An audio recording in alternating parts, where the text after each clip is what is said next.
You need a Koifa hero now, I would imagine, because I think this is a Mickey Monkey, especially against a Centaur. I think Quap is a possibility. Lena, perhaps, but not a huge fan. I think something a little more durable. Yeah, I would say normally in this position, you just pick the hero that can mid or carry, right? So it's the Quap. Ooh, use Kunkka. Do you just Kunkka? On the side of Liquid. Yeah. Yeah. Maybe. Kunkka's really nice. Show FN how it's done? No. We're going to see a Bristleback coming out instead. Okay. It's all right. It's really nice against Wind Ranger and Centaur. And you look at this draft, and all of a sudden you feel like they've exploited a weakness here for VP.Prodigy, which is the sustained DPS does not exist. It's well, it's also the fact that, like, if they are the aggressors, they're going to run into this Bristleback. He just parks himself in front of you. It's so easy for Liquid to play the rest of the map. And to get a kill, you have to commit so many resources to that one kill that, yeah, it's really easy for Liquid to farm up. They did not ban Necro, so that's a possibility. Death Prophet is gone. That's not surprising, but yeah, I'd say... but see, once again, you have this problem with VP.Prodigy, where they don't have any tower pressure. Yeah.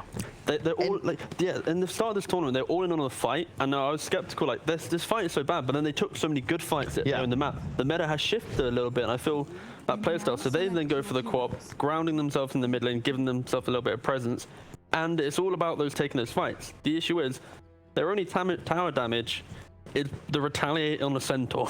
Yes. Other than that, Which isn't bad for tier 1.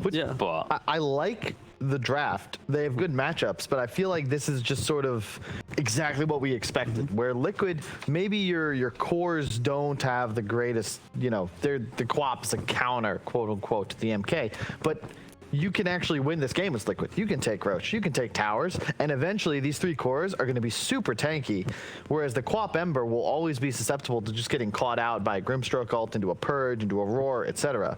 And Oracle can only save the one. You're also operating from a vision disadvantage because you're playing against hawks and monkeys in the trees. It feels like it's an easier game for Liquid to win. And even if they are the aggressors, right, how are they pushing out their waves to match that aggression, right? How are they going to make these clean moves? Because what do they have? Power shot? Scream on a Quap? Like, it's not clean. It's not that kind of OG-esque where all lanes are pushed out, they're running at you, you lose a fight and suddenly you're pressured in all lanes, right? So I understand Prodigy trying to focus more on the laning phase, but the biggest issue we have is the fact that Liquid, it's just too easy for them to set up a defense and just take all the objectives like Kyle said. So if VPP are going to pull this off, are we saying it has to be outright gank spank constantly? That's their one hope in hell? Kinda, yeah, pretty much. It's maybe a little bit toned down to the idea of they have to play a very strong, aggressive game, set the tempo, maybe even force Liquid into Roshan, take the fight out Roshan, steal the Aegis. We just have to watch the game under the like operating knowing that VP.Prodigy need like a 2-to-1 kill advantage to be even, and probably 3-to-1 to win. And that's the problem with the draft. It's more geared towards finding easier kills, having a stronger laning phase, but can you sustain that for 30-40 minutes? I don't think so. I think Liquid takes on the back of 1 or 2 big team fight wins, maybe with the buyback, but the beauty of this draft is that's all into Roach, into a tower, and suddenly map control's yours. And then on VPP side, I think you know they have to pray that Liquid gets Roach low and then catch them off guard, because there's no way in hell they're taking it themselves.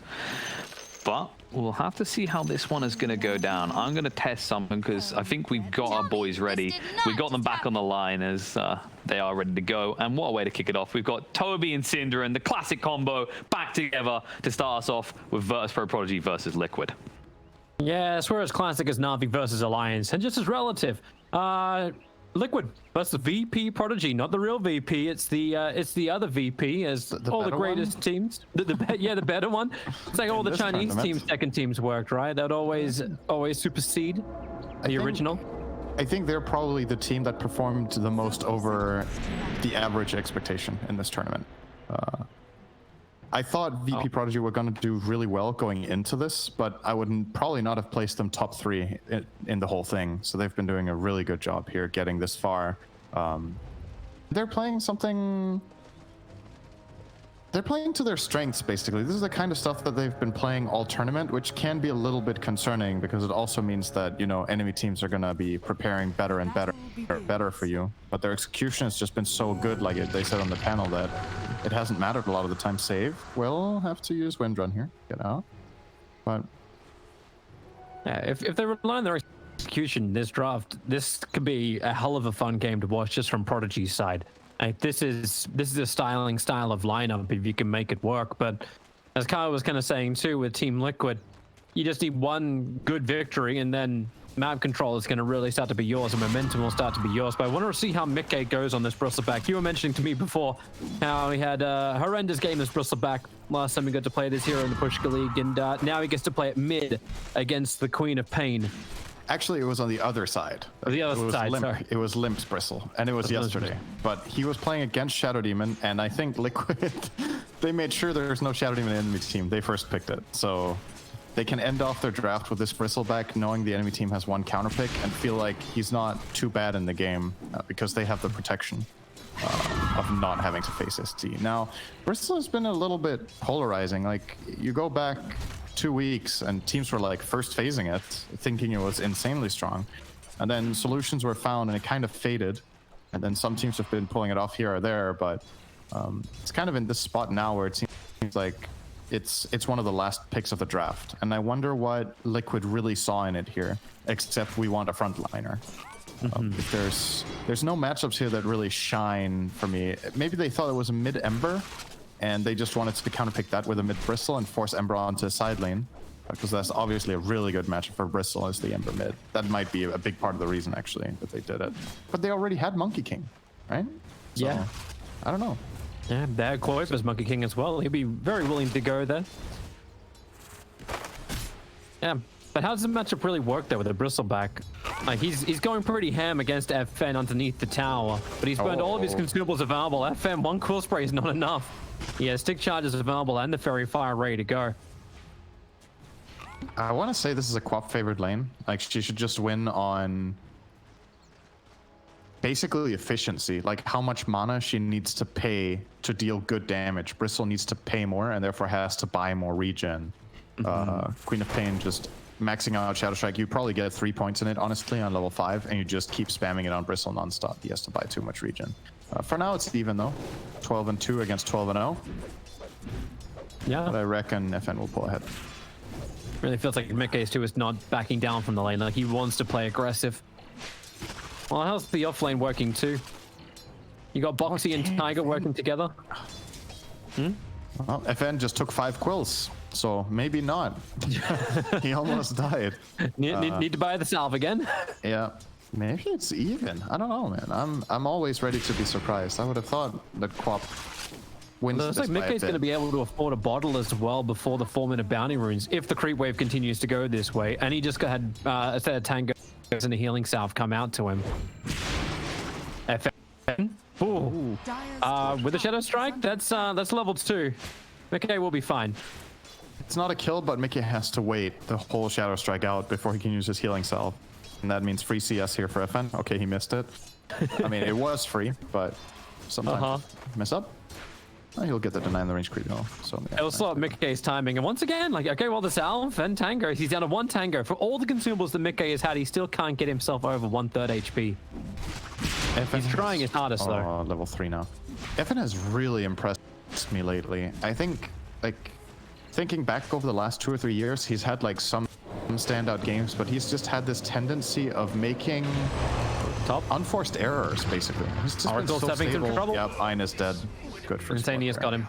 But yeah, back to FN. I know Lacoste was saying something very similar, where a lot of these Prodigy players, they just couldn't get themselves onto a stable team. And FN, he's lucky to keep his courier alive, lucky to keep himself alive. He forced a TP in from Shadow Demon. That's already nice. And he got the rune. So we'll have a bit of an advantage here over the next 20 seconds with that DD. But yeah, just to finish off on this, like, FN used to make quite a few unforced errors, like overextending or making, just having bad judgment calls. His mechanics have always been really, really good, especially in lane. But just feels like they've kind of tamed the beast a bit in this team and just got it way more under control. He's probably been the most improved player for me in the last the last few months that I can think of. He's just really shining in this team. So it's cool to see, really. I can't wait to see when he starts to rotate in the lanes. For the moment, everything's pretty passive. The 5-minute bounty runes are going to come up, and it's actually going to be a 3-for-1 trade-off in favor of Prodigy. And I don't think that's what Tiger wanted to have happen either. It's very rare when you get a bottle builder coming in the mid and he doesn't. And she's going to die. I think he ticks. To fairy or die. He chose death. I think he lives there with Fairy Fire and turning his back, but he might have felt like this is the lesser evil. Sometimes dying is better than having to use your consumable, run all the way back to base to then TP out. This way he connects with the wave faster. That walk back to base is long when you don't have boots. It takes really, really long. Still seems pretty brutal to give Queen of Pain the kill in the lane, and she's having the free wave. Absolutely. But he'll be here for the catapult wave push, as long as he can keep his catapult alive. But FM will just begin where he left off. Aggressively in the face of the bristleback.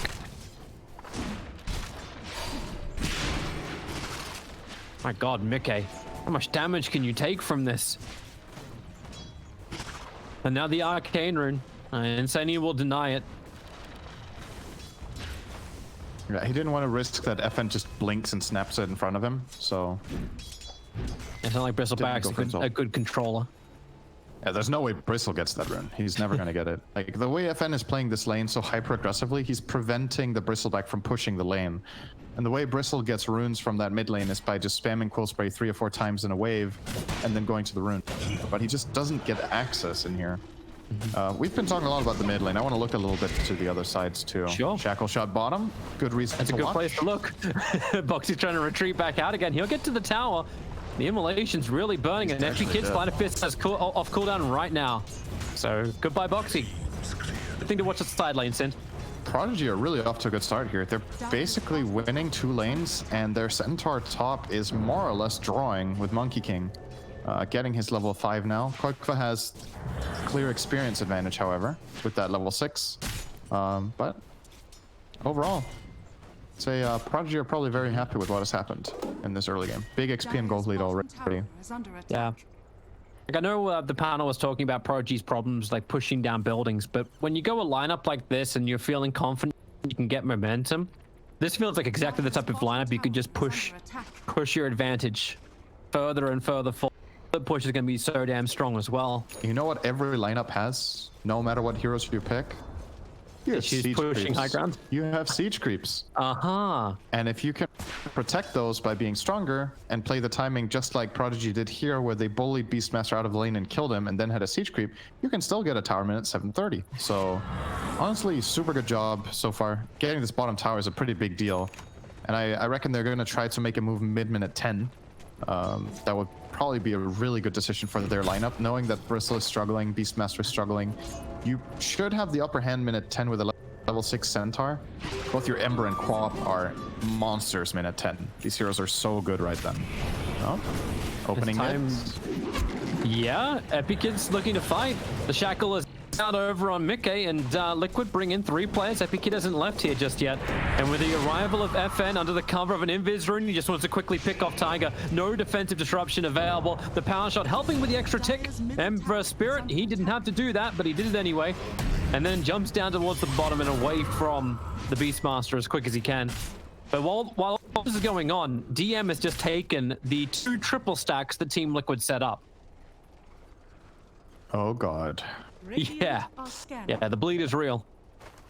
Liquid love stacking. I talked about this yesterday. I think they're the team in this tournament with clearly the most average stacks per game. I don't have a stat for it. It's just a gut feeling from watching their games. Insania stat, by the way. Sonic Wave. Yeah, they make so many stacks, and it's very predictable too, because they do it the same way every game. So it's just a matter of time before a team drafts aggressive early on and manages to invade, just like Prodigy did here. And it pays off big time. Dude, Ember is so far ahead, actually. How is he this far ahead? 2 kills to his name. They took the tier 1 tower on bottom lane as well. Monkey King. And Monkey had a good start. This is a really big advantage for him. And Boxy just can't pressure this lane at all. Winrange is moving to the tree line, looking for maybe initiation if Beastmaster wants to come out a little bit further. Prodigy. They got to be feeling so damn good. No tier 1 tower for Bo3 to hide behind. Yep, 10 minutes about to come up, so we're getting outposts and bounty runes. Looks like a 1-for-1 split on the outpost. Yeah, speaking of bounty runes, no one actually took that bounty rune. Wait, was there a 5-minute bounty still there? Yeah, there was a 5-minute bounty on the southern northern one. Shackles are out. Grimstroke. It's 2 layers. Time to get the searing chains plus the shackle shot. But now a quick spirit out.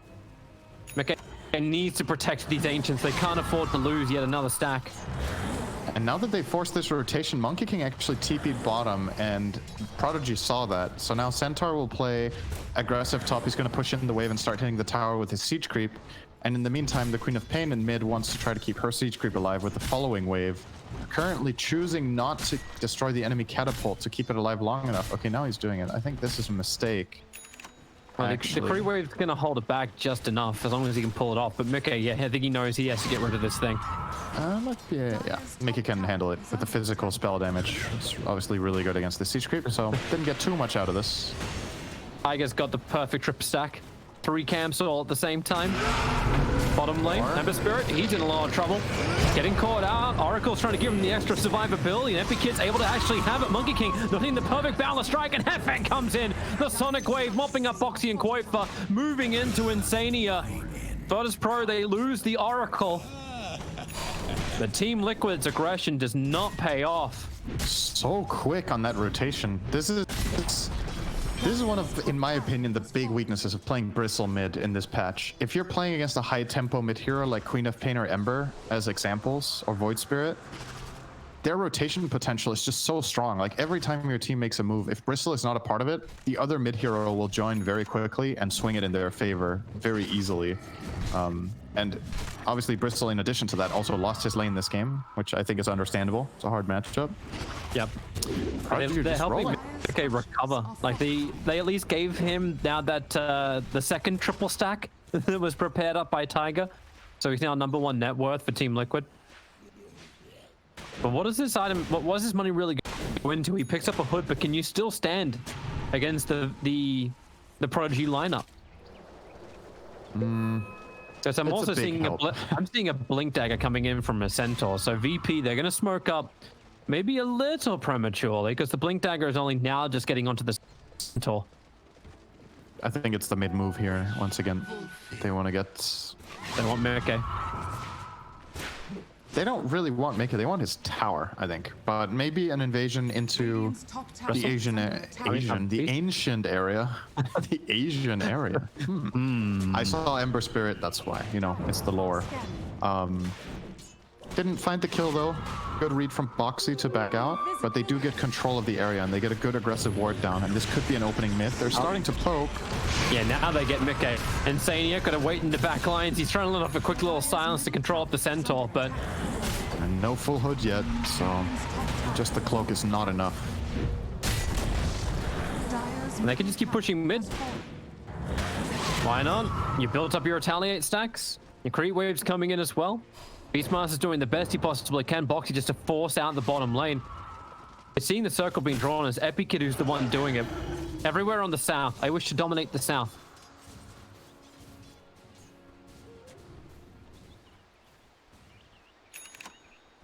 And they're going to have exactly that when it comes to vision. But they're already trying to find Bo3 again here with Aina. He might. Bo3 is standing in a pretty peculiar spot. If he cuts out and even tries to touch this creep wave, he's dead instantly. And there's no Hawk. Now there is. Now he'll see him. Pings it out. Oracle sees the force. Nope. not when DM cutting the wave. Something could have happened. Yes, it's the ultimate suspense. It's the announcement of the fight. Dire's bottom tower is under attack. There are 5 heroes from Prodigy. They're all gathering up together in mid. They really want to be able to find another engagement. Smoked up. Mickey farming up stacks. Feels like we've seen this before. And now the jump comes in. Perfect horse stop in from DM. Support can be there from Tiger for a defensive disruption. He has to let it out now, but the Stampede lets VP just move forward to kill off Tiger first, then come back for Mickey. When they began this engagement. And Liquid losing 2 so quickly before the 15-minute mark. And what do you get in return? You get Koi for farming on top, you get Beastmaster farming on bottom. Yeah, that's the question. Like, what is Liquid building up for here? Can they try to find a fight of their own, or are they just kind of at the mercy of VP.Prodigy running at them and trying to counterplay with Shadow Demon? Because if that's what they're trying to do, you can't protect Bristle with just one guy right now. Like, your lanes are being pushed, your map is very dangerous. If you want to set up a bait, you need more defense. And if you want to show in like 2 or 3 lanes like this, you're expecting casualties. But I don't think this is the guy you want to have die. You might be better off sending Shadow Demon to do a little bit of wave duty, and then he can get killed as the target. It's not that valuable right now. He's only 2,000 net worth in level 7. Losing a Bristle that's level 11 is a different story. So he's farming the jungle. You have to expose somebody else, I think. Epic Kid could be open on... Tiger's on ward duty. Ina's coming up behind him, and Epi Kid, he's ready for this fight. FN's nearby too. There's 1 more Spirit Vessel charges. That's exactly what Ember Spirit will get. Commit 1, get 1. I mean, it's not great, but it's obviously much better than the alternative, which is to lose a core there. VP are just running around as a squad of 4 to 5 heroes. Speaking of which, into towards mid, Save looking for a good shackle line, and Sania buying some extra space for Mickey to back up. Triggers the hood, which is now completed. Bottom tower is under attack. But Epi wants his own fight. He's not going to find it. Top tower is under attack. And Prodigy, they have to keep playing very aggressive like this. In terms of like later on in the game, the Ember has gone for the Vessel first, so physical damage will fall off. It's going to hit a wall at some point here, where both Quap and Ember are not that strong against armor and BKBs. So if they can keep kind of squeezing as much out of the map as possible and stay ahead by this amount, they should be fine. But obviously, Liquid should have their minds on some sort of protection against this kind of high-tempo Magic lineup. Yeah. In their organization. You got like Lotus Orb build in from Bristleback, so it's obviously not full auras coming in. I think Koik will go Deso into BKB, but that's still a ways away. Okay, they're actually going to finally try to make their own move here, Liquid. Where did they go? What prompted it? If they got a key item that I'm not seeing, I don't think anything really changed, but they're just tired of losing, I think. They just try and battle on bottom lane. Use the Bristle as bait, push the tier 1 tower, but if no one defends the tier 2 tower in mid, this may also be another big flag. I love how Ember Spirit's going to pick up the Imp Cords before this fight might begin. And I'll put the emphasis on might. At the moment, Prodigy are taking a tier 2 tower, potentially 2 tier 2 towers with the pressure from Epi Kid on top, for what will be the price of the tier 1 tower on bottom. They're going to force them back high ground, I think. It's very transparent from Liquid right now. They're showing 2 cores on this bottom tower. You can force high ground here, and you're guaranteed to get the outcome that you want, which is to force the enemy team back to base so they don't stay in your jungle. I would at least like to see that. I don't think... At least their creep wave died. This 10-second or 15-second delay actually matters quite a bit. So maybe they're going to settle for top. Looks to be the case. Yeah. I think they did want to force them back, but they lost their wave. And then the timing doesn't really favor them anymore. So they're gonna spill out into the map once again. Pain in this rune again. If he finds Koikva here... Every action rune you want. The Hawk is out, so Epi Kid is visible. Do you really want to fight into this? You're still not really combat ready for Team Liquid. Yeah, when are you, though? That's a very good question. Now, the panel was saying Liquid just needs to win 1 fight and then they can push, but it's not even seeing that. Bristleback in trouble. Tiger, defensive disruptions out. And now force Epi Kid to TP away to safety. Both these teams with good saving heroes, be it the SD or the Oracle.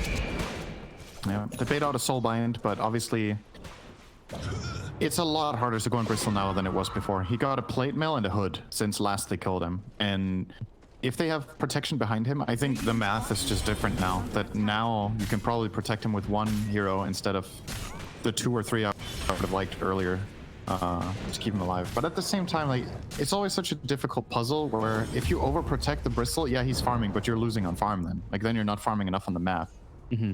So that's why it's hard to play from behind like this, because you have access to less resources, but at the same time you feel like you need to protect the key heroes at the right times. It's just a very difficult balance to strike. Obviously Prodigy did a good job at identifying when they could invade and get kills on Mickey. They might try again here. Yeah, they are. Tiger walks Not up, happening. defensive disruption, and they'll give it another shot. Fortunately, it's not going to be able to connect, and even Grimstroke will be there for the extra silence, but it's a good route. And the Sonic Wave committal, and the blink forward from Save. That was a curve shot. Remember when when it I said comes it to the wasn't shackle happening? shot. It was Yeah. happening. Definitely Sick did. shackle shot, 5-man rotation. The Quap comes in with the whole shebang. I did not see that kill on Bristle. I didn't think it was going to happen. I don't think Liquid also were. No, they were not ready for the. expecting that to be a kill. They weren't even ready for the blink dagger, catching the back line. Now you've got more issues. Beastmaster well away from the rest. So what was it the panel said? You need to have a 3-to-1 kill lead as VP. It's 7-to-1 right now. That should be good enough. It's good enough. It does sound good. And bounty runes are all going to belong to them too if they do want to claim the ones on the north. You could tell on that Bristleback kill that Liquid didn't think he could die because they didn't bring in more support, right? They weren't expecting that to develop into a team fight. They were just like, I'm fine. Disrupt me, give me Inkswell, I'll run away, turn my back, put on my hood. But it was still enough. And that's concerning now. If you can die outside your right outside the doorsteps of your base with Bristle to getting jumped like this, you might have to group up more, and your lineup just can't really afford it right now. At least this is a bit of a help, Koik, for picking up Deso. But you look at the itemization coming back from Virtus Pro. FN's going into Shiva's guard, so he's already looking for his own protection.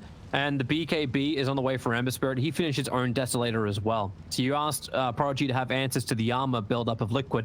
They are arriving. Yep. Radiant The Deso being online is really big for both teams, really. The struggle for Liquid, however, is still getting an initiation. Boxy has been so quiet this game on Beastmaster. I feel like I've seen one roar in 21 minutes. It's just Prodigy doing such a good job at pushing out the waves and at the same time regrouping all the time so they don't get... They haven't really been giving Liquid opportunities to catch people off. They're pushing it very wisely, where they get like that one extra wave, but don't overextend on their Ember. He hasn't been caught all game. The Centaur has, I think, did he die in lane? No, he didn't either. Like, they're just... Not a single death Playing of it any of the clean. calls to Prodigy. Only Oracle has died. Yep. 22 minutes. Only their 5 has died. Now 4-man awesome. smoke up. Is it time for Prodigy? Well, I don't know if it's time for Prodigy to do anything. Like, if they go high ground, they still run the risk of the Soulbind, double roar, double purge, all that kind of jazz. Like, if Liquid can just hit the combination. And Koif has been doing a hell of a lot of work pushing in these side lanes, wasting the time. Goes from the bottom now up to the top. Liquid just have to wait inside their base, and Mickey kind of needs to play the close circle inside this mid lane. This is the moment, actually, for Liquid. This is their chance. Gonna smoke up. Who they got? Prodigy or FN, blink forward. Boxy, able to get the roar up. Need a chain stun to work with the extra follow-up silence. Can they get the kill? Disruption is out from Tiger. It almost bought enough time to get away to save, but no, FN gets slapped down. And now the easy TP out from Centaur. They have enough damage? No. DM able to retreat, and that's a huge kill for Liquid to claim. We say they haven't actually. Boxy just got 541 gold for that kill. It's a start. This is the first time in the last 5 to 10 minutes that it felt like VP.Prodigy were actually out of position a little bit. They had the Ember bot. I think it was... I don't remember who the other hero was, but there was 2 heroes in the bottom half of the map, and they had 3 top. And Liquid finally find an opportunity on that smoke to get a big key kill on a core. Unfortunately, not able to convert it into a Roshan. Their lineup is really good at killing Rosh, but it's still not enough. If they get 2 kills there, I think they might go for Rosh in this instance. They have to settle for... He feels safe right now. That he does. I suppose while Beastmaster Roar is down, there's not as much that's going to be able to control you.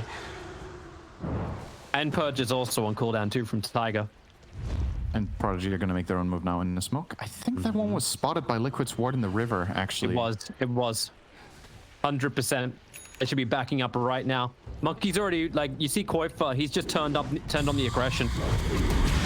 Slam down bottom lane, get back. Okay, it wasn't called out by everybody. Well, if Boxy they gets saw caught. it, they didn't react to it. Let me tell you. Did they really? It was. Because I know they smoked there was most of 2 the heroes on the heroes. high ground. There was But 2 the heroes, Hawk- I think, that were there.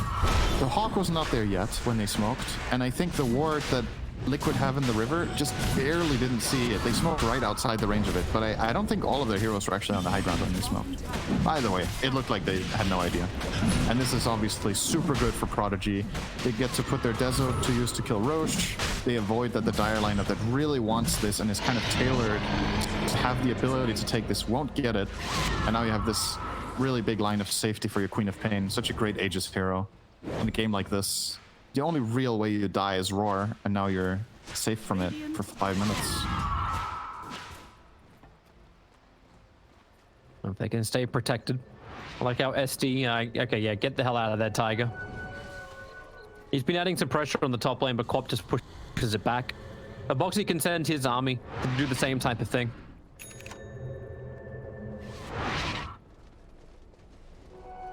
Mickey's going in for an S and Y next.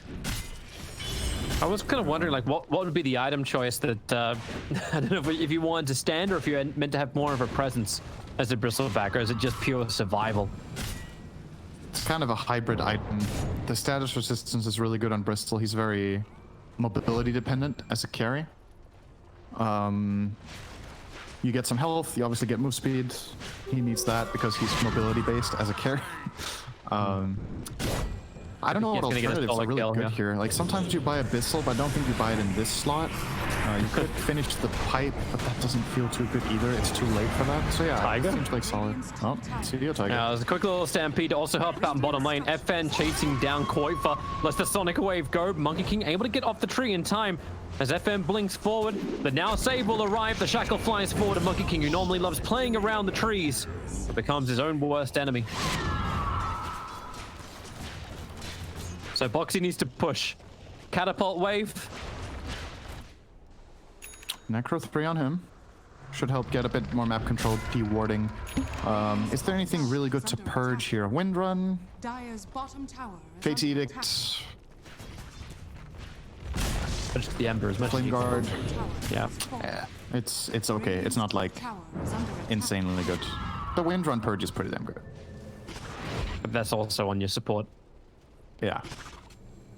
And Save's getting, like, the only items he requires to help win the fight. Tranquil's to sustain, Blink for positioning. He's going to get a 4-staff later on. Blink hops on forward. Wrestle back, put to work, Lotus Orb. Able to protect Mickey for the moment as DM. Not a healthy man. The calls are starting to really stack up for him. That's why we just try and purge him free. Is something there. Save able to connect on the Shackle shop. Mickey, can somebody get this man out to safety? He needs more health disruption from Tiger. Just from the edge, and now Soulbind out. Where is this Roar? It's too far away. Oxy really hesitant to jump forward. He had the blink. He was ready to go.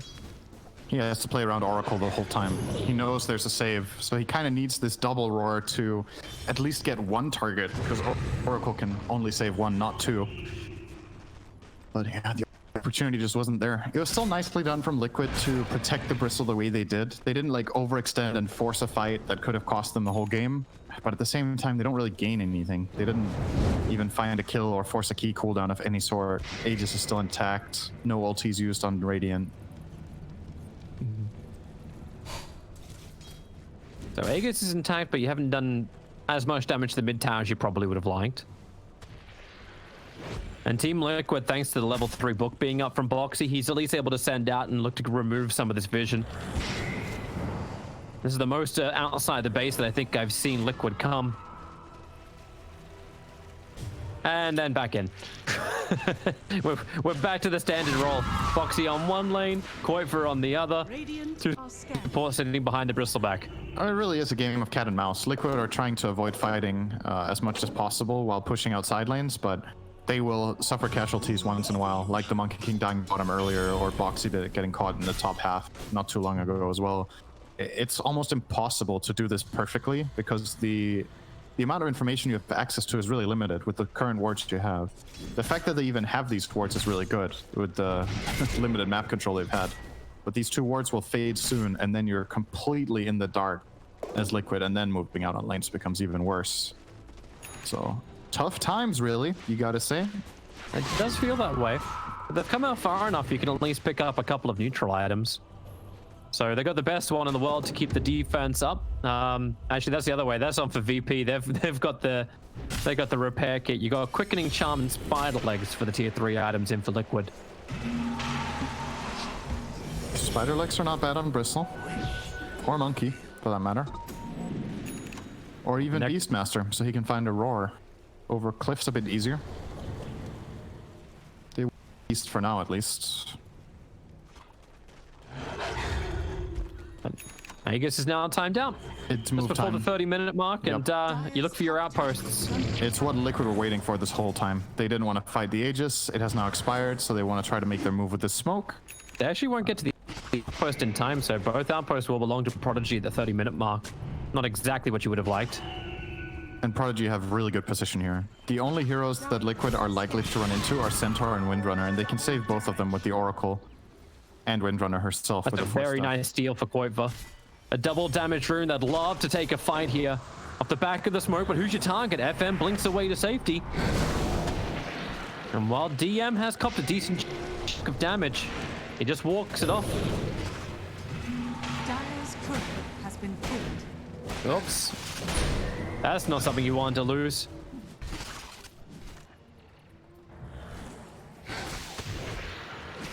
That actually would have been his full health. Try to jump on this person. They are. Of some forward, Koifa still wondering if he needs to go forward. Tiger lets the purge out over on the Centaur. Lotus Orb comes a little bit too late, and DM just really doesn't have a life to survive. Boxy goes straight for the roar of the Oracle. Play around him or pop, pick him up. That's what they've got. Centaur still not dead yet, while both the supports of Liquid, they will fall. Oracle has himself a buyback. Can't say the same from the Liquid supports, and now surrounded on all sides. Mickey wants a little cover the shackle. Save Oh, he wasn't hoping for that one. Now he'll come down to the Wukong's command. It's doing good work. Hemisphere's losing a lot of life, but he actually ended up being shackled to the range creep that was still surviving. Save doing such great work with the Spirit Vessel down. Koiva's got no extra life steal. And many cores dead from Liquid means they cannot defend this mid lane. Dire's structures are fortified. I've cast saves Windrunner once before, and I've said, because he plays this hero a lot in pubs, and I've said he tends to be like, the hero itself is just hit or miss, but so is he in his games. The earlier game in this tournament with Windrunner, nothing spectacular. This game, man, he's been hitting so many good shackles this game. Like, really, showcasing that the hero can work as a support. It's so much harder than it looks, though. Prodigy are just playing a really good game of Dota here. Obviously, he was studying the guide over on Reddit. How to play Wind Ranger, how Shackle works.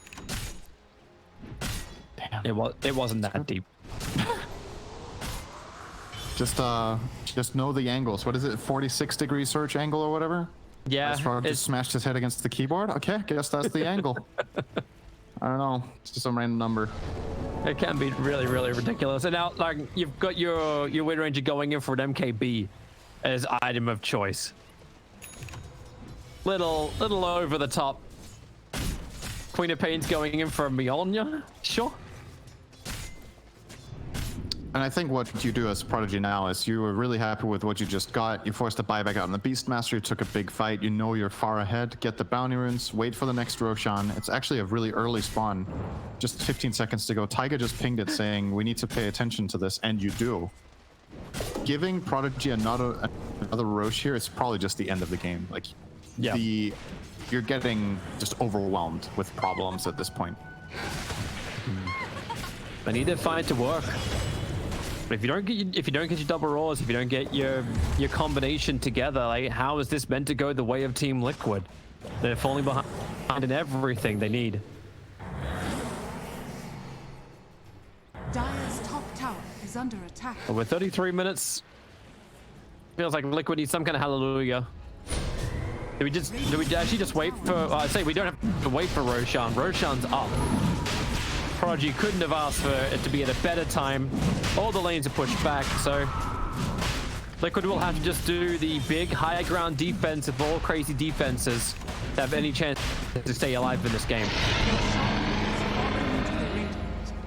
At least Mickey's got his courier back now, so his halberd is at least completed. I'm looking for upsides here. Yeah, whenever I watch games like this, there's been a few of them in this tournament.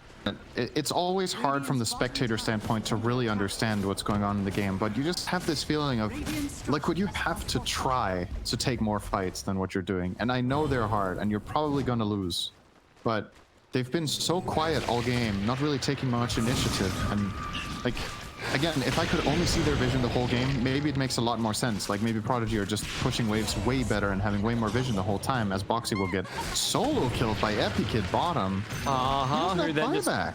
No, he does not. The only ones who have buyback are Bristle and the two supports of Liquid.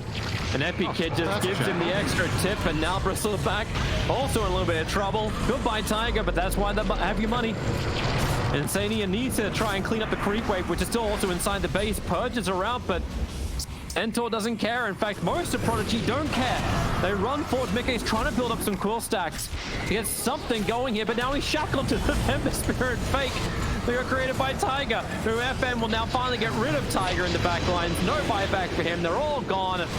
King's doing everything he can inside the Wukong's command, and he is able to do something. Okay, maybe he's not. The Sleight of Fist dodges out, and Shackle's now out from save, and all the stun control is there. This game's over. It's done. It's dusted. Mickey might be alive, but Liquid's hopes are dead in game one. Prodigy have just controlled this game from the very get-go. Dire's middle barracks are under attack. But Liquid want to keep fighting. Shackle, actually? Oh, he has. Oh, no, he's GG Why shackling not? too. Style points. Get it in I've there. seen that with Mars, putting down the Ironwood tree and then spearing into it. That one's a little harder to claim. He's Oh, that's just McKay's taunting plan. now. This is McKay's plan. Wait until all the mana is gone. And then again, he just gets one charges. And they fight again. There's so many trees to work with. What? And now, Raw. Maybe Ember Spirit. Yeah, No, again. not maybe Ember Spirit. The Shackle just connects too easily. GG. Damn. That is the best Windrunner support performance I've ever seen in a pro game. I am pretty confident in saying that. And I've seen quite a few. It's not the first time that this hero gets played as a support, obviously. Especially in China, it's had its phases, but Save was just really, really impressive to me this game.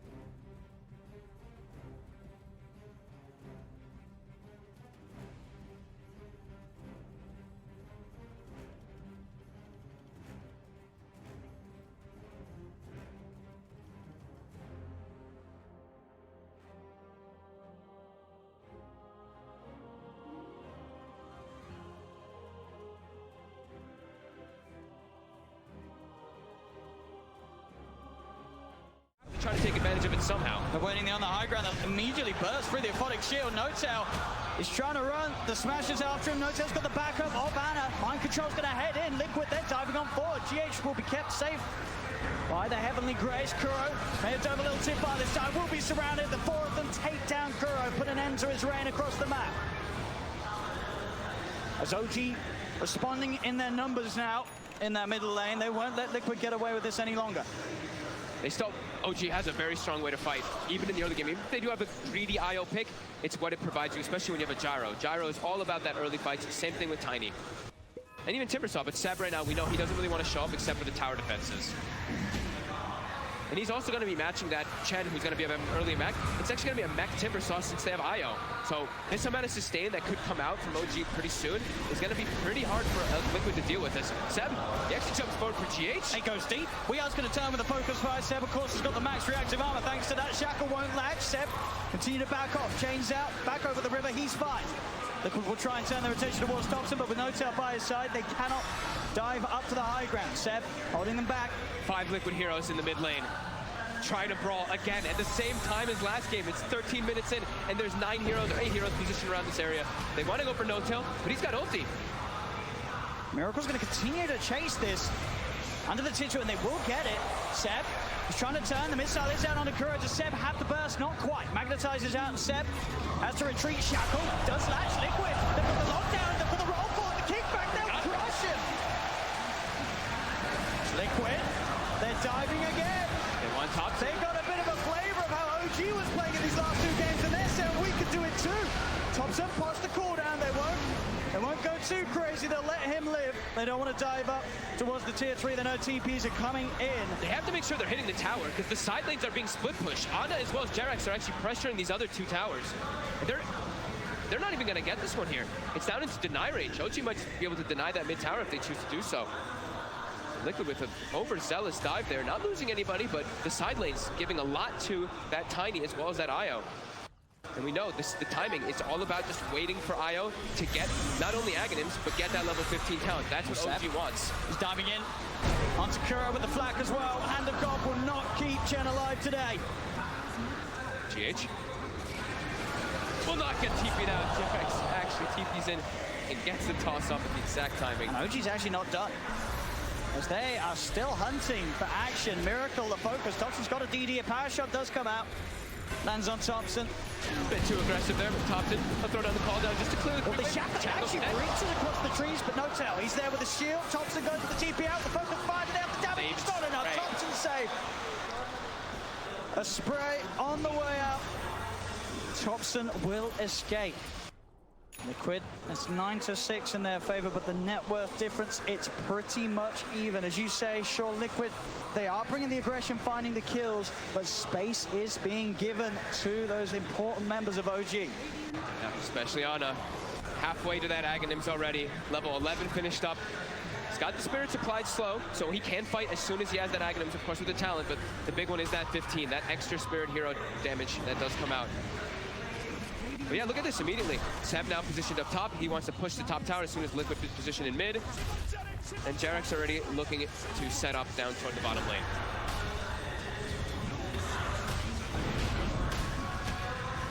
Liquid have to just get these towers. Have to get some type of map advantage here. Once Ana has the Aghanims, things are going to start getting very tricky for Liquid when they turn up like this. Yeah. The Spirits will be out.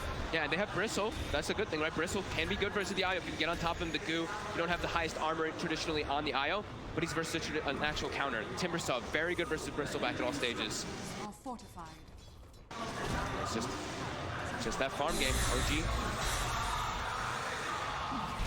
Got mind control. Looking towards Seb up top, but it's hard really for these heroes without the shackle shot or GH getting a beautiful angle.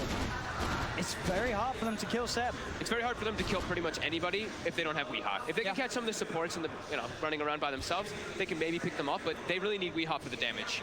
The rest of them do not really provide that at this point of the game versus what they're against. Magnetize can be good, but there's a lot of ways that they can deal with it. Not only with the tankiness to how they are, but also there's an Abaddon who can just remove it a lot of the times. Dire's top tower is under attack. And Seb, he could just get away with this, pushing this wave into the tier 2 every single time, knowing that sure, if Liquid do come for him, it's going to be so many of their resources that it's probably going to be worth it for OG to have Seb positioned that aggressively and for him to draw that much attention towards him. Thompson's getting space, Ana's getting space. Look at that build by Thompson. Diffusal Gyrocopter. Wait, what? Diffusal? Gyrocopter, I just said it. Treads Diffusal Gyrocopter. Fancy that, Thompson. So doing something I don't think I've ever seen this.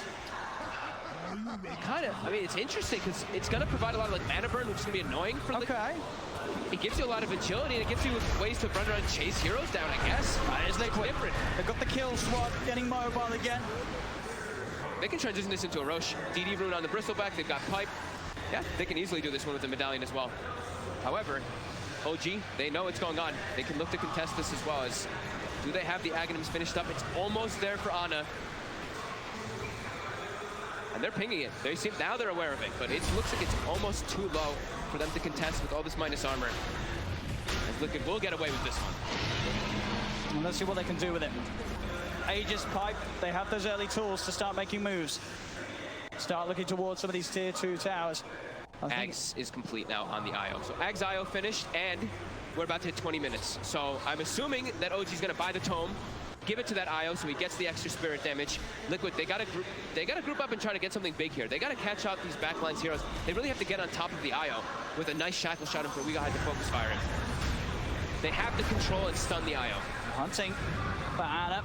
Won't quite find, but definitely, yeah, thinking about it, this diffusal blade, I see what you mean. It does make sense, right? There is, you look at what Miracle and Mind Control in particular. They're completely dependent on their mana. And they're dependent on the fights being drawn out, right? Yeah. They revel in situations where the fight continues.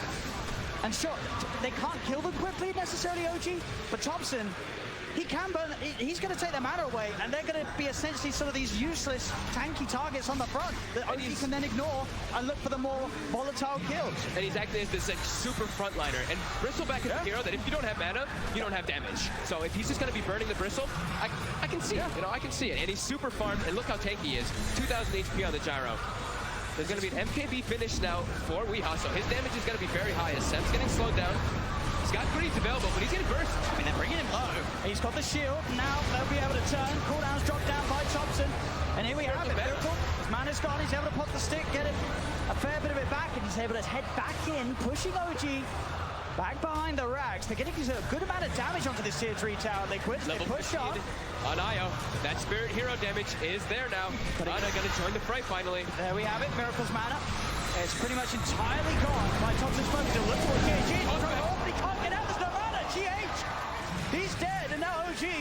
They have that numbers advantage for this defense. They'll try and change the ball. Thompson, the Rocket Barrage brings Miracle down. There's the Shackle turnaround. They're looking for Jarex. Jarex backing away. Thompson focusing Miracle. Miracle's still out of mana because of this diffuse. Jarex, he's able to cover. The GA is out. We all will fall though. The magic damage is there for Thompson. Miracle's trying to run. Another stick charge pop, but Jarex could shut him off. In fact, Jarex, he's ready to try and look for more potentially. There's only the once. Thompson, he's on top of Kuro. Another cooldown there. The toss back into the combo. Jarex has the control.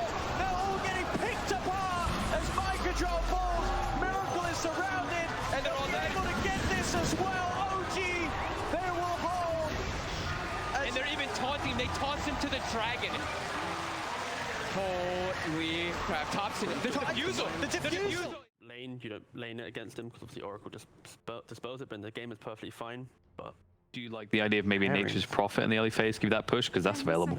I always like +1 actually, so it's pretty strong as well. The thing is, Insania, I haven't seen him, and I understand this too because I think it might be something to do with him being the primary shot caller and captain. But playing micro heroes is super difficult if you're primary shot caller. I think it's a big part of what makes OG successful is that No-Tail's free to like maximize his own gameplay, and because Seb has more of a role, they have more of like this organic flow to the games. No-Tail can just focus on Dota. But I personally know when I was playing Furion or Beastmaster, my ability to captain was like literally cut in half because I just had too much to think about. So it was either play the hero badly or play with your team poorly. Or just go for the middle and just go average on everything. Or just bad, yeah. Depending on where you actually average out. There's the Grimstroke and then Centaur's available as well. The question was, would they still go for Centaur? Obviously without the pairing, but yeah, of course, you're playing against Oracle, just go for it. Why not? There's literally no reason not to go for Centaur. And I like this. This is a Prodigy. This is just, you know, laying it on the table. We knew you were going to do that. We're picking Monkey King anyway, immediately. This is good, especially with the 1-game lead. And from the way they were talking, we know Prodigy's been giving a little sass in their interviews. For some reason, getting called out about that because apparently our community just wants everyone to give responses. Well, humble and nice. They played really well. But the flip side, though, they did actually wait for Liquid because Mickey had internet issues, so they did actually wait to play the. Yeah, they want to prove that they can beat them. Yeah, they're competitive. But you know what? Like, I wish we rejoiced more when people were talking shit. It adds storylines, character, personality. Yeah. Do you ever watch like other esports scenes, especially ones that are just starting up, and you've got those people just yelling at each other across the room? You're like, hell yeah, they're not great, baby. I love fighting games for that. You know, the stand-up stare down. That was There's some good clips of that. But yeah, they banned the Lone Druid again as expected. Just trying to. It just makes sense. You keep reducing Liquid's ability to easily translate fights into objectives. And the benefit of Lone Druid is about strong laner. It's another thing I think we probably failed to mention is that DK, Lone Druid, Lycan are always going to at least trade in their lanes. And then killing a tower is as easy as just walking at it. And then you have to think, what's left? Do you really want to pick a DK on the side of Liquid? Immediate Prodigy, baby. Look at this. They're like, we know exactly what's up. But they did get with the Phoenix. We have seen Liquid look pretty hot with this hero. Are you that concerned right now if you're looking at VP.Prodigy, what they have about this pick? Not especially. I think that you have an Oracle, so you're already going to guarantee that the laning phase is all right. In addition, I think you have to see a whole draft before you can really say, we're afraid. Because Phoenix is another example of this really high volatility hero. Where if you have no egg hitters, it's like, oh God, we can't deal with this. It's insane. And then if you have a bunch of them, it's like, no big deal.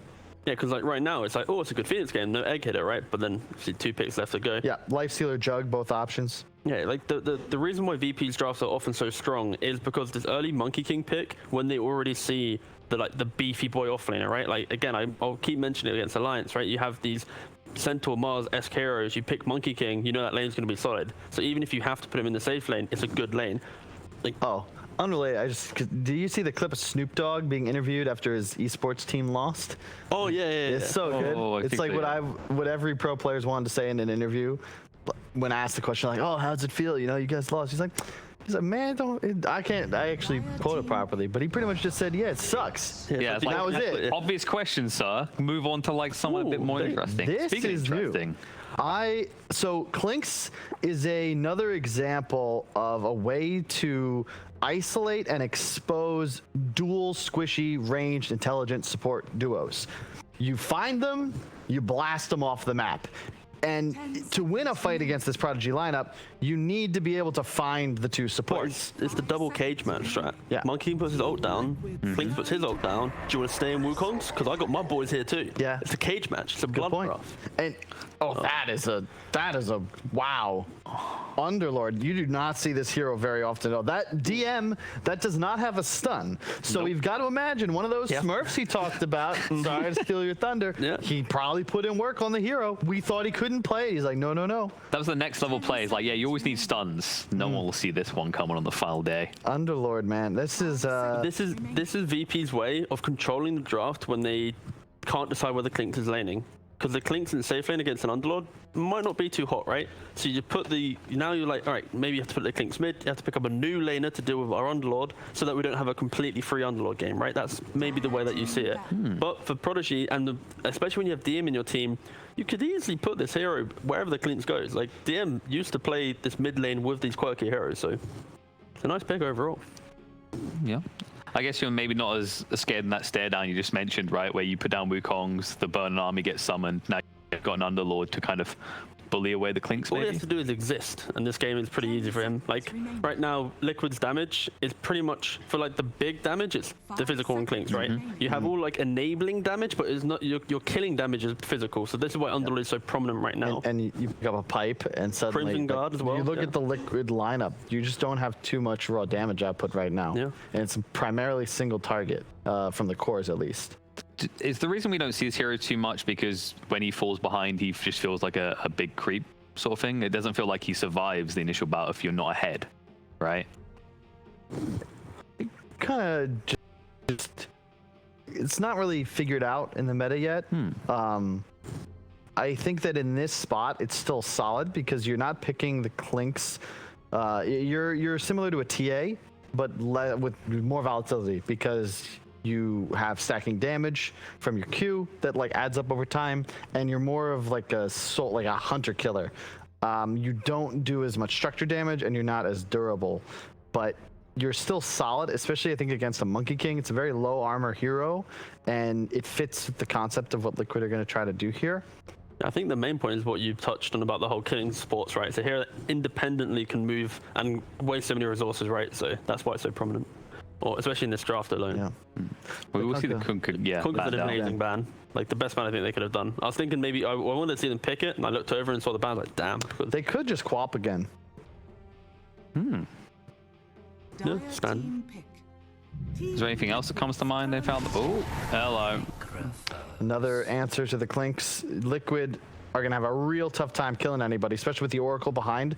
This is a really nice pick from Prodigy, and they expose the weakness so far in the 4 heroes Liquid selected, which is a lack of sustained DPS. Or specifically damage in general, physical. right? Damage in general. Yeah. Pretty much all in Just on don't have one it. hero, yeah. And this is where, when you're playing against a team that has shown flex, but with like one hero in 2 lanes, as long as you pick 2 heroes that counter that flexibility, you pretty much are in a good spot right now. So Underlord and Necro both happily lane up against Clinks, and there's a lot of pressure of this last pick being able to actually do the damage needed.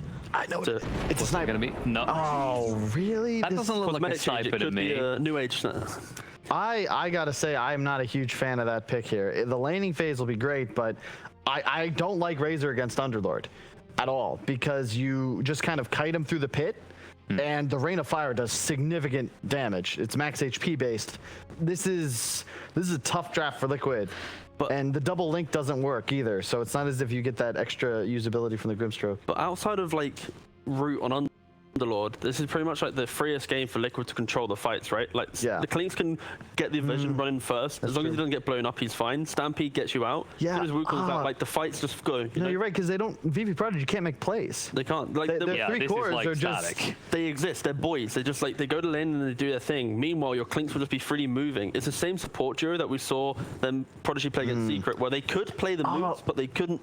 Yeah, and they don't have a goddamn thing for the egg either. You know, thinking about it, actually, it's similar. It's swap roles. Liquid need to maintain like a 2-to-1 kill advantage, and VP.Prodigy just have to exist, get so big that they just don't die, and then eventually walk down lanes. And it's the fact that Razor in this game, he has a free lane no matter where he goes. Of course, I believe this lane he should be mid, but again could be carry.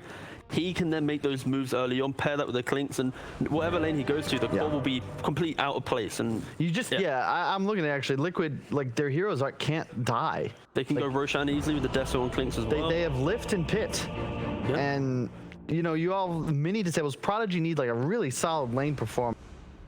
I don't know. You buy. I think we might end up with 3 games. Five's out of here too. Sorry. Sorry, I was about to say Phoenix by Zags. Cypher's negated.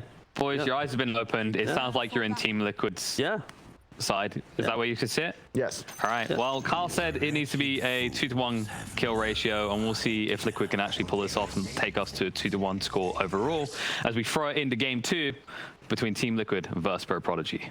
You know, I think when we have a panel or an entire show without Alan, we could just forget about the numbers for a bit and focus on the feeling, Sin. What's your feeling for this game? Well, so when Alan does stats, he, you know, uses actual statistics. Kyle just throws numbers around and hopes they land. It's kind of like a bingo, you know. Just, if you say enough numbers, eventually you're going to have a line, right? So let's say 2-to-1. Okay, let's see if that's good enough for this game. Yeah, no one saw that from Insania. That was fine. So the thing about this game, and I think the reason the panel is a little bit like, I'm kind of with them in having a hard time gauging this game, because there's not like, it's hard to find something firm to just hold on to and be like, this is what is going to matter the most. Like the Dire lineup is really tanky but doesn't have the best catch. The Radiant lineup has pretty good damage and team fight, but doesn't necessarily have the best laning scalability or the ability to do enough damage against these guys. It kind of becomes a game of math, honestly. Like, can you pierce them or not? And for Prodigy, I'm imagining that what they want to do is they want this Underlord to get auras, and then they want to force a fight around Roche that they win so they can get Roche, because their lineup can't do that either. But the panel was leaning a lot more towards Liquid to actually achieve Roshan. So like you win the fight around Roshan so you can just finish the hard work that Liquid have done. The thing that I'm mainly looking at in this game compared to the last one is that the initiative to get a lot done is a lot less in Prodigy's court, and the way they won the last game was just overwhelmingly aggressive plays. And now the game might be a bit more Liquid tempo, the way they like to play. So I think at the very least in the draft they've accomplished that they've set themselves up for their play style. I suppose we could also look towards just FN then. Like, he was such a superstar of Game 1, and now he's on this Necrophos. Like I think long are the days gone where you get like blink daggers on these heroes and you get them really aggressive. Like, and what is that tempo you even look to have set by who? Is it Epikid's movement? Is it DM's movement? Is it just the supports playing really well from Prodigy that let them set any kind of tempo? Because once they're ready to go, like, who is the one actually going? I think thinking of the game in that way is probably not the way this is going to go down anyway. Prodigy are going to reach some sort of critical mass, and then they're going to ball down towers. Okay. And it's up to Liquid to choose, can we win these fights? And if we can't, they need to just split as fast as the enemy team is pushing, which they're able to. Clinks and Centaur are no pushovers when it comes to taking towers. So they can both defend and play aggressively. So the options are definitely there. Feels like curious to see how it plays out. This is a very interesting game. Like, yeah, feel a bit what's the word? Not at home in this game. You're unsettled. You can go with unsettled, maybe, or ready to learn. But laning phase, I kind of also want to see like Mickey's progression. Like how fast does this Clinks actually get some damage up and running, especially up against like an Underlord. Underlord's pretty damn tanky with his 5 armor. Insania wants to try and do something against him, able to hit the Inkswell, and Mickey just keeps punching through. And DM's got all the life to survive. It's still how you play against Underlord, though. I think with this kind of lane, you want to bully him as much as possible in the low levels, because once he gets more points up in Firestorm, he doesn't even need to look at you anymore. You just place the Firestorm and go and pull or cut waves, whatever he wants. It is actually even an option now for Prodigy if they want to. They could just start going between the towers now and casting Firestorm on every wave. But they're electing to stay in lane so that they can hopefully get some pulse off from safe. He will complete this one. Unless... Yeah, I don't even know if Liquid mind this too much. They're kind of just gonna farm it. Mickey has Death Pact now, so he can eat the big Ursa as he will. I don't know if I'm ever gonna stop calling these Ursas. That's one of the few things from Dota 1 that has never, like, it's never stopped for me. You don't want to call them Hellbears? I know for a while you used to call them like tomatoes. Yeah, some people call them tomato potato. That even shows even more like the unwillingness to learn the new names. It's like, oh, whatever. Or the unwillingness to know that like tomatoes actually come in multiple colors as well. So you can still call them tomatoes. Oh yeah, both of them. Well, then it's really bad descriptive. And you don't know which one you're talking about. Top lane, Epikid? Yes, yeah. Some good damage, but not enough damage.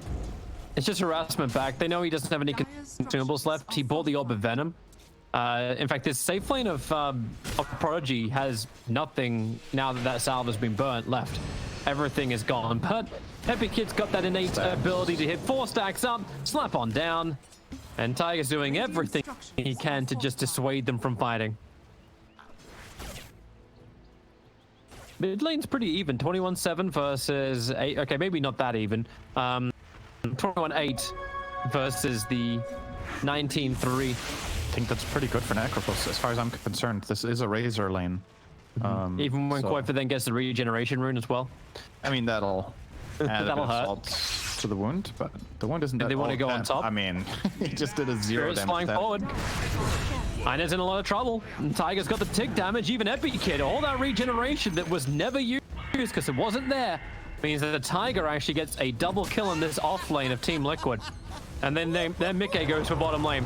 Over towards DM, as much harassment as they possibly can, but it won't work when the Stroke of Fate is unable to connect.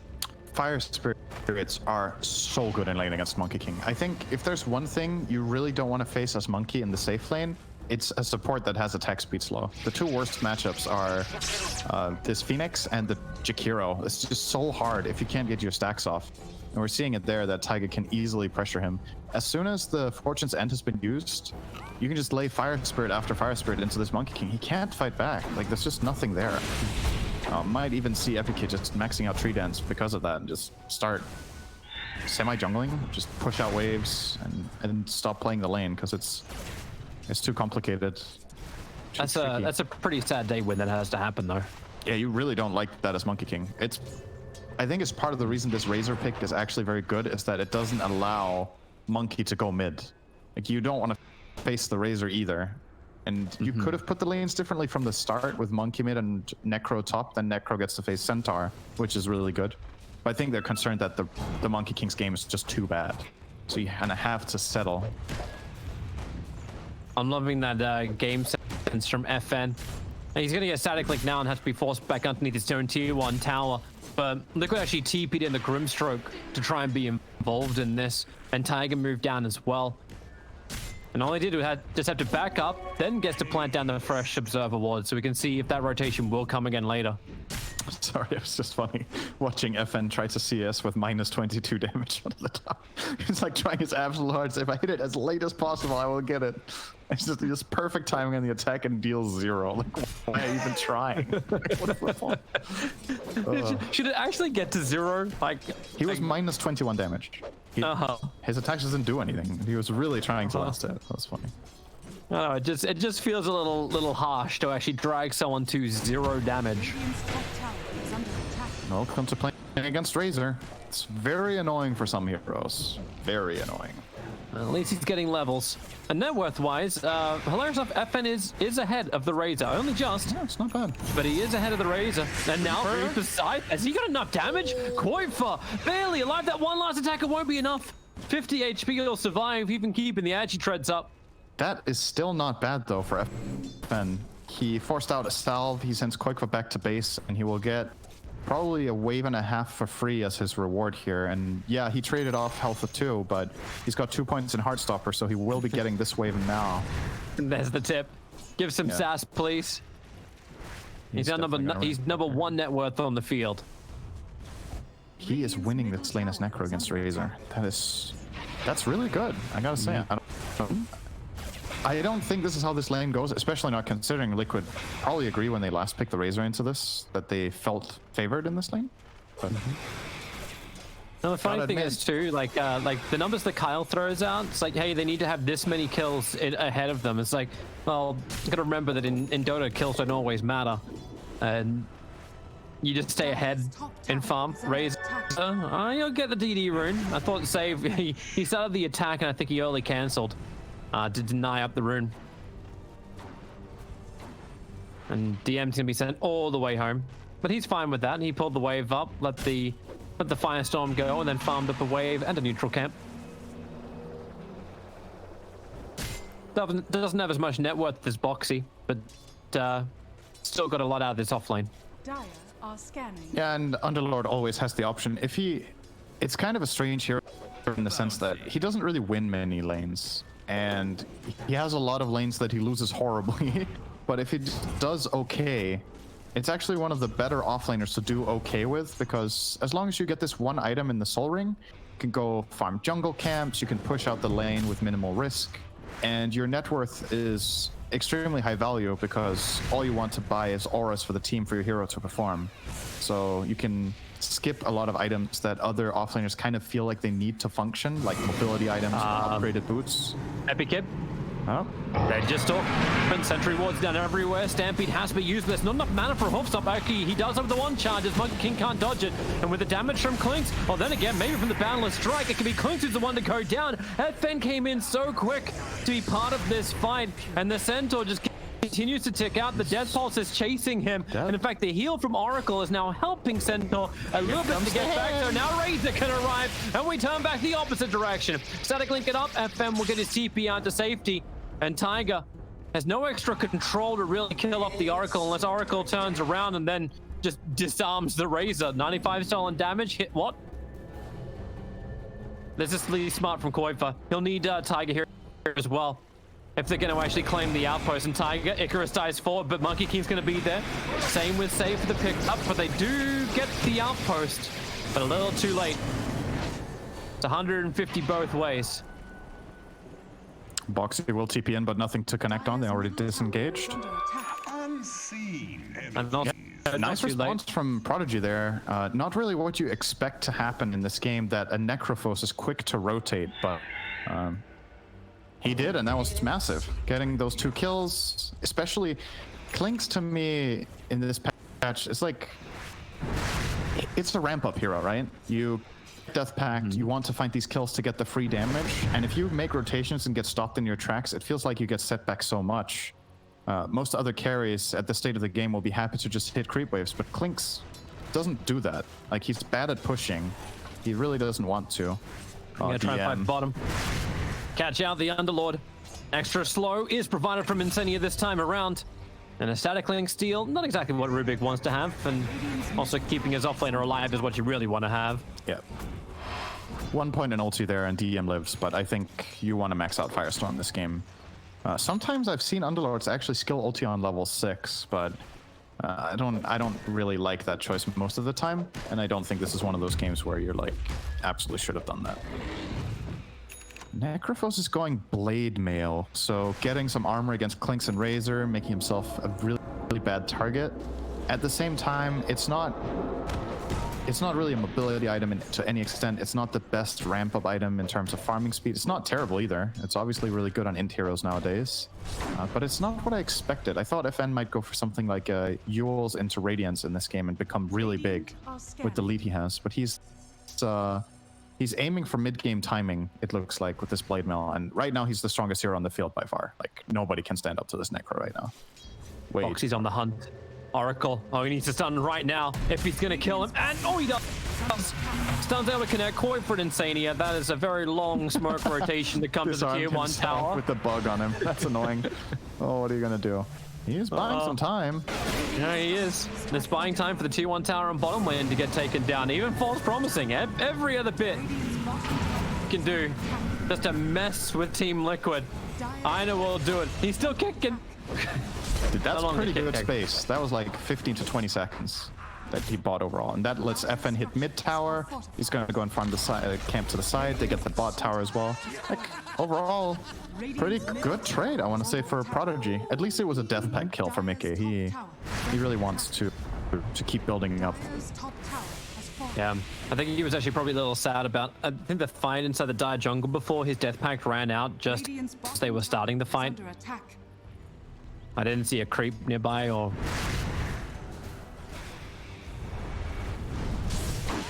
Are they just gonna try to overwhelm mid already? I feel like this is a bit too early. Like, you don't have the tankiness items yet, except the Blade Mill and Necro. Yeah, they're not gonna try for it. They're splitting out again.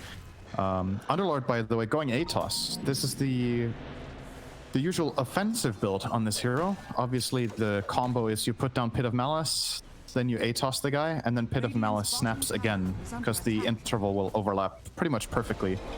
So a very long route, but makes him susceptible to dying. This is not the best tankiness item, and that build kind of loses its effectiveness against BKBs when they start coming out. So you're playing again to this mid-game timing with Necro, and I think when these two items are up, VP really want to take fights.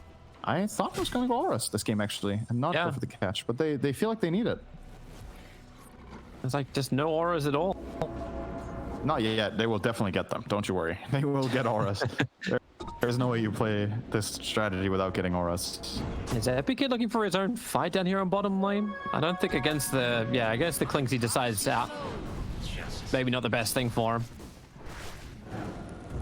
But now Team Liquid, like, you've had this early game phase.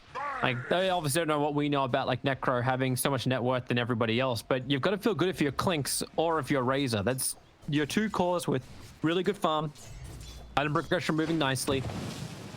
So do you try and force fights? Do you look to pressure? Like, you've only taken one tier 1 tower so far, and it came with the trade of a lot of damage to your mid tier 1 as well as the tier 1 tower on bottom.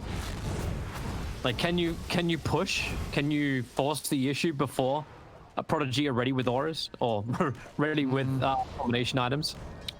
I think if you do anything, you look for a rotation when you get the Centaur Blink Dagger. I think that's the best timing your lineup has right now, where you get to take the initiative, because they're kind of suffering from the same weakness as Prodigy right now, right? There's a reason there's 7 kills in this game. Both teams aren't really very good at finding opportunities. They both need to itemize for it. The dagger on Centaur versus the ATOS on the Underlord. So when these two items come out, you're going to see more fights. And I think Liquid will make the first move. I'm pretty sure.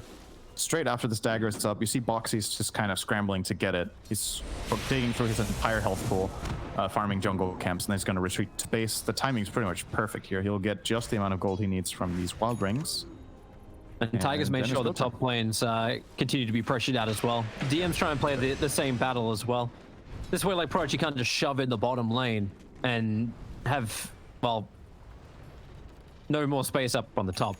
They always have to be looking behind themselves. Echo Saber's done for Epic Kid. So new items all arriving. Yules and Blade Mail for Necro. Radiance next in his quick buy. We're just going the Radiance, but after a couple of... It shows quite a bit about, I would say, VP.Prodigy's philosophy about how to play the game right now. That they don't want their mid-hero to be this liability that you need to wait for, who wants to build up a really greedy item. They want FN to do stuff now, but they also want him to scale. So now that this timing has been hit, where they have the Yule's Blade Mill as well as the Echo Saber and Monkey King, they want to fight. But going so mid. it's the dagger. Oh. Counter Strike begins it all up. Oracle's got the extra control. Reaper side, Coinfoot just deleted. 70 seconds he is down. Buyback is available. And the rest of Team Liquid are now coming to the mid lane. The Blink Dagger from Boxy. The buyback from Raze will be worthwhile if you can find yourself a kill. The double hooks on Boxy hits the back line, and the soul buy in silence, and Mickey going to work, combining that with the Wukong's command. Maybe Prodigy can start turning this one around, but Monkey King just stands in the middle and dies in the middle of the Wukong's command. Turn on the Sun Ray, turn on the Blade Mail burn too. A quick prod of 8 Tiger Boxy failed the secured jump. by save. But they're going in deeper. Boxy blinking, couldn't get the stun out. But Mickey getting back-to-back kills. It's all right for Liquid, but it doesn't feel good to buy back your Razor minute 17. What Necrophos really likes in this kind of game is to have a designated target, and now he has one, right? Next Reaper has Koika written all over it. He'll be dead for like 80 to 90 seconds, and that opens up for towers. And speaking of it, they even got a tower. It got denied by Insania, very nicely done, of course, but it's still, the space on the map is more important than the gold. And despite losing, or winning that fight rather, for Liquid overall, I don't really feel like they won in terms of the macro of the game. That wasn't really favoring them overall. But does this still work for Mickey, considering he gets the permanent damage? It's true. It's a fact that we should still ignore. building him up. It's Yeah. better than the 2 damage that DM's currently got permanent. That is very true. Should not disregard that fact. Definitely helps out. Pit, H-Toss, Boxy thinks about helping, gets a hoof stop, but only onto the Rubik, who ends up stealing Stroke for Fate. Not a bad steal to have, but the Sunray's burning save down. But back into the pit, Tiger just kept moving forward. Necrophos does not have the Reaper sight available, but they just keep the dust going, and now another great pit from DM. Both Mickey as well as Insania on the retreat, but couldn't get back. Not in time to get out of range to the pit. Liquid didn't seem ready there. Their Razor just never connected to this play. It was like they didn't think it was going to happen or that they weren't going to be in time. But this Dire lineup, it takes time to get these kills when you don't have Scythe. It was actually a really long fight. Don't know if Koikva had TP on cooldown stuck on the other side of the map or what was the matter there, but it feels like a potential play for Liquid they just didn't take. This Necro is getting really big now. Like, it's starting to be concerning for Liquid how farm this Necro is.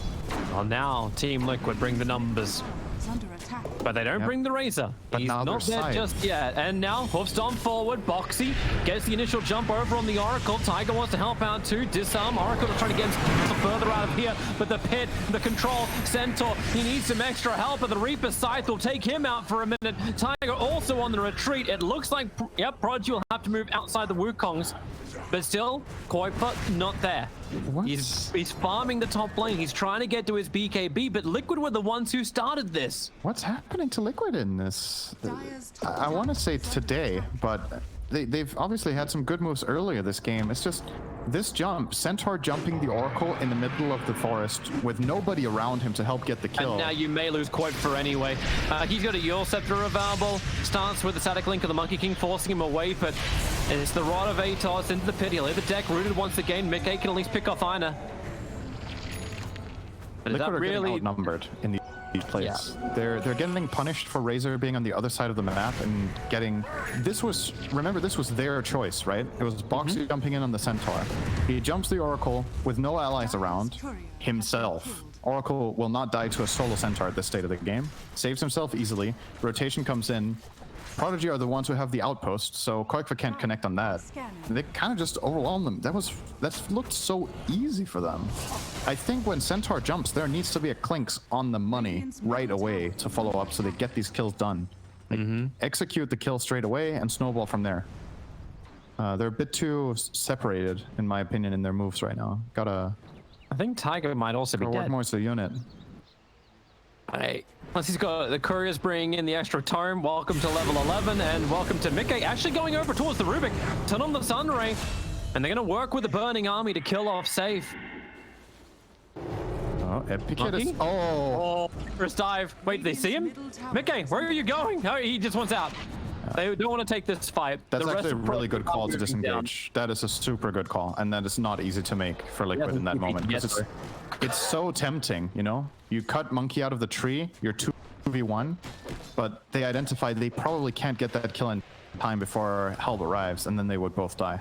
That was actually really impressive, because honestly, making calls like that in that moment is very difficult. So, nicely done. Dire's top tower. Mickey is courier hunting, but he's just right underneath the sentry ward.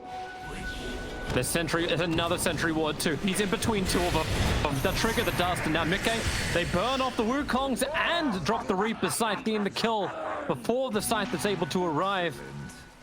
70 seconds, such long death timers. This is just a game versus Necro. And Necro already has a Sacred Relic. He's gone 6-0-4 in effort. You know what? I said like the whole, I do have Necro rotating around and getting kills and being the playmaker that FM was in game 1. Yeah, you do, apparently. Yeah, you really do. With Blade Mail first item pickup. He hasn't even pressed the button, I think. I actually don't think he's used his Blade Mail yet. That does not make it a bad purchase because it obviously does disincentivize Liquid from targeting him and fighting, so fights will look different. It's just overall in the landscape of this game, I've been lacking that feeling of decisiveness similar to game 1 from Liquid, where now it's go time, we go together and we get the jump that we want. They got one mid where their tower was being pushed and they bought back Koikva, right? That was their best team fight so far. Right? Everyone was together, everyone combined their spells. They isolated the correct target by killing Oracle first. They have the tools. I definitely feel like they have the tools to take fights. But VP.Prodigy are just one step ahead every step of the way. They have more people, they get the jump, they have the map control.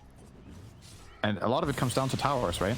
It's the fact that they've only lost one tier 1 top, which generally happens, but they've taken both the mid tier 1 and the bottom tier 1. And this mid tower is constantly a pain in the butt for Liquid to handle. Just pushing this wave back all the time. It's very annoying to deal with. The funny thing is though, like I think Liquid are getting better at pushing up the side lanes. Like Boxy's been very elusive with the center on the off lane. Tiger, he knows he's a sacrificial Phoenix.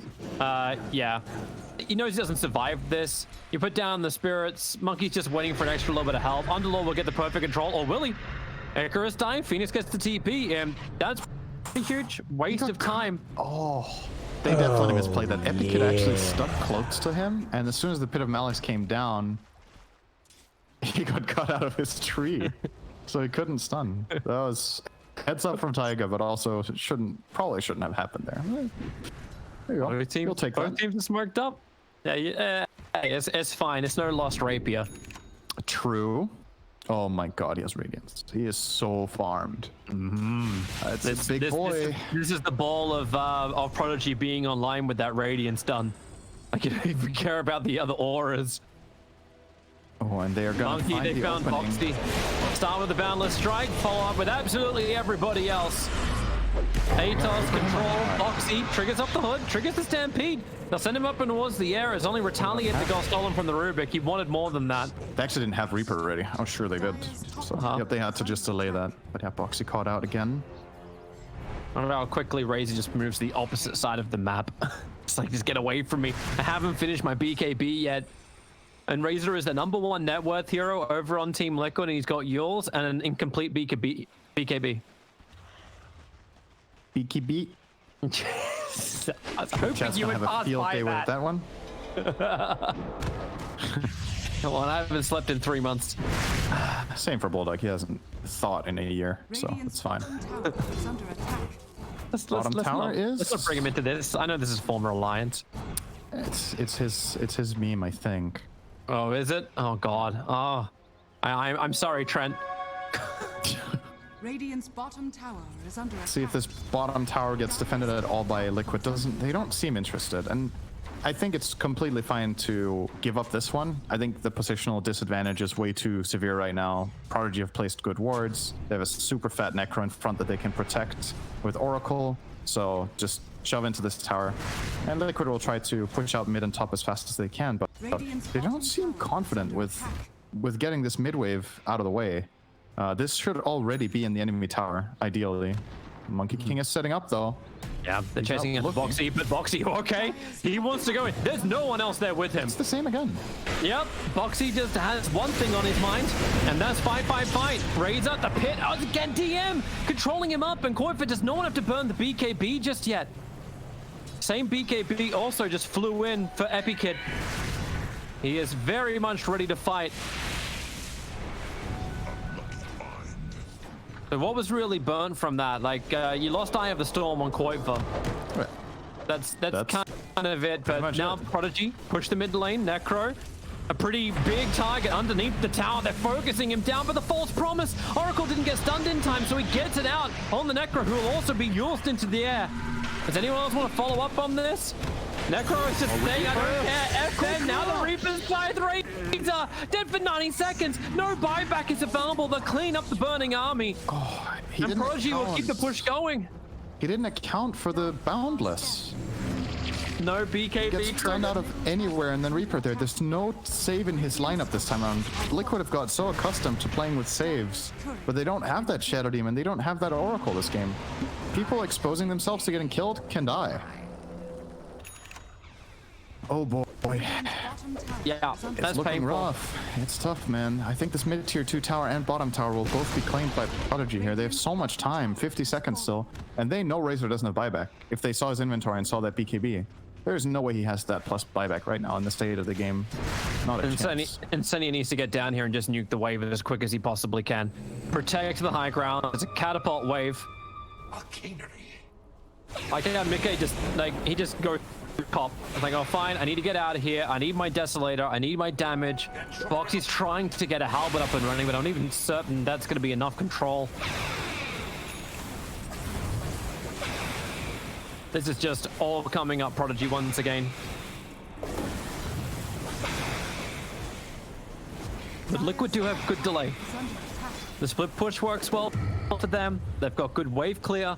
And pushing high ground, like, we still haven't seen a supernova from Tiger, and he has managed to wait long enough in this game to hit level 2 on that ultimate. Something Prodigy doesn't have great things to deal with. And that's an interesting TP from Koifa. They're going to come in behind the mid-tier 1 tower, looking for a target. They need to find Oracle. They just need to. It's the access point you have to this fight.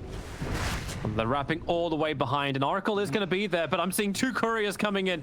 One's got the headdress in the top. I see 3 couriers coming in. The army, the squadron has arrived from Prodigy. Grimstroke quickly deleted, and now Razor isolated inside the Wukongs and the pit. He had to BKB. At least he's able to get that one off this time around. So they bow the burning army inside the tree line. This might be okay if Liquid can get a couple more kills. They got the Oracle. Now into the Supernova. Prodigy have to go in full retreat. FN cannot do it, however. Yours brought down. Underlord stunned up. Box, he wants to get the chain stun out. Your buyback comes in from Oracle. So Fortune's End now is actually going to be there. False promise. DEM, get the hell out. Full Uber back to safety. Probably not exactly how they want to use the buyback, but hey, your core stay up after FN goes down. That was not bad for Liquid whatsoever. They, even though they're insta-killed, what happens is Prodigy are caught in this awkward limbo in the middle of the map where they have used their Boundless Strike to kill that support, right? It gives a lot of freedom for them to come in, combine all their spells, use Stampede to just overwhelm. And Prodigy losing that Oracle early on, the safety net for Necro is gone, and he does become a target. Now this is a key moment in the game. Like, Mickey? Under Sentry Ward, key moments indeed. Mickey being picked up. The Sun Ray from Tigers giving him his life as Mickey just silences the Rubik. But Klinks is continuously stunned. Yeah, they're not gonna get it. It's They'll not be enough so to angry kill that their Sentry Ward is just out of range of the Dire Sentry Ward too. Can't catch a break. Huh? You really can't. And a Dire Sentry Ward got planted in range of the Radiant Observer Ward in mid lane. All breaks are off. It feels like you do need a little bit more than this Necro kill to confidently go Roche. There's still too many potential issues with this mid-tier 1 tower up. I think part of the reason Liquid hesitated so much is that they know if Necro buys back and there's a fight going here, he connects within 5 seconds. He ports aggressively on his tier 1 and walks over, and he's there. So the fight is, it doesn't feel like a 5v4 for them in their minds. And they were right to think that. I think if they do brute force this Roche, it could have lost them the game. It's a good chance you just get overwhelmed there. So problem is, you might have softened it up a little bit. I don't know if it's enough though. They left it at high enough health that Prodigy aren't. No. This ward bottom just paid, I think it paid dividends. I think it saw 2 or 3 heroes in that bottom aggressive ward from Aina that almost expired. So maybe Prodigy can get a read on what to do here. The hasted Rubik. That's one quick flyer. 4-man smoke out from Liquid. They're coming over with the Boundless Night Monkey. He's coming in very, very close. Got to be careful. Boxy needs that jump forward to get the double stun. First with the Ainswell, then the double stuns, but they're battling for the Wukong. Command Koifa instantly wants out. 66 HP, and he cuts the tree. Epic Kid, he doesn't be out. He can't hit the ground in time. That is the only saving grace for, yep, there's Spider Legs. End of Spider Legs. Oh. Radiant's middle tower is under attack. That is the only reason Koifa is alive right now. And they're going back to Roshan Prodigy. They believe they can do this now that Deso's on the monkey. Yeah, this is not guaranteed, I think. Liquid's gonna smoke again. But the creep wave, it's pushing up mid. I don't think do they get there in Can't do it time? in time. No, they can't. And they don't have Monkey King ulti this time, so this fight is... Smoke. The smoke's gonna break over from the Rubik. Hooks up! He hits the target. Bo3 catching out too. DM as well as Rubik. They're going down so damn fast. Safe. He's being saved by his own Ghost Scepter. Now Icarus dive into the Supernova, but you've lost Clinks. Your damage is in there. Epic Kids trying to take care of the Supernova. Everyone coming in together. It doesn't get off in time. Tiger needed a fraction of a second longer. Box doing everything he can, but he's losing his heroes. The Reaper side putting down the Razor, and now Grimstroke, the last one to die. 5 gone from Liquid. Prodigy, everybody is up. Of course, you bought back on the Rubik for that to happen, but they're coming down mid. They know the death timers are so long from Liquid. They can end this right now and get their grand final position. That egg goes off, that's a different story. But so many things going right for Prodigy here. Even a small thing like Aina purging off a Fire Spirit might have made the difference there for getting the egg broken in time. And it looked like a good jump from Liquid. They caught 2 heroes, but their Clinks walking in to start dealing the damage immediately gets lifted by Rubik and just taken out. Clinks is the majority of their damage, and he couldn't get it done. Without a BKB, he just gets isolated and killed every single time he comes up close. This is my primary gripe with this hero right now, is even if you get the jump, if Clinks doesn't get a free angle, he is so counterable right now. It goes so fast, like, you're still a frail carry, right? Like, anybody who gets on top of you, you're in trouble. So you have to not only get the jump, but Clinks has to be kind of free for the first few seconds. And VP.Prodigy, they know, and they're just on top of him instantly. Yeah. 1.5 lane Rax and Roche. This is bad for Liquid now. It's real bad. Prodigy are just so quick with everything. It feels like they've always got their next objective ready to go. Take the mid, take the bottom, only the melee, because you want to be quick about it before anyone's going to respawn, and then up towards the top lane, remove the final outer towers, and just end this game. In fact, they're only pushing with the Monkey King. They smoke up with 4, looking for anyone from Liquid who may think about venturing out for a moment. Have a base ward that didn't get dewarded. They see Koikva right now. Oh boy, oh boy, Koikva. Has to be KP. It has to be KB, but now he's got that on cooldown for 70 seconds. You may as well be dead. That's a bit harsh. Well, yeah, I suppose so, but Prodigy are gonna push into you, and you got no high ground defense with it. Nothing but a BKB. Yeah, the only reason they don't kill him there is that both Epikid and FN were pushing top tower together. If either of those cores is there, Koikva dies, but it's probably the reason he ventures outside of the base to begin with, is that he sees these 2 cores talk, so he feels safe. They're getting dropped in. Yep, they're just using the bait of the beginning. Aegis, the Immortal from the Necroforest, battling inside the Wukong's command. A quick stampede, can't get them away. Centaur's already gone down. And now you really start to see Razor and all of Team Liquid just fall apart. They got the relic on the Clinks trying to get that little bit of bonus damage to find a kill, but Prodigy just sustain. You didn't even get through the Necro's Aegis to the Immortal. And now the jump forward, a perfect hit onto Mickey. He's got a couple of one charges to bring him back up again as FN dives in pretty damn deep. The Ghost Round's giving him protection. Tiger wants that same level of protection, but he doesn't have it. Mickey moving back to the fountain, so low on life, 100 HP, barely surviving. But this game is so deep in the bag for Prodigy. Buybacks in from Raze, buybacks in from Phoenix. This is going to be the last hurrah. Who do you go on? DM sees him. FN feels like an interesting target, but remember, he's still got the Aegis, the Immortal available. Tiger slapped down by the Boundless Strike, controlled by the no Supernova available anymore. In fact, Rubik is taking his place as the Phoenix. They are just trashing Liquid today. This didn't even seem close in either game. Like, Liquid had a little bit of a... They showed some signs of life for the first, I want to say 15 minutes, and then they just consecutively lost every fight, every move, the map, the Roche. The game. It's just over. It really is. They're trying to battle at the last points here, but it feels like Liquid are just in it for the thrills. That's GG.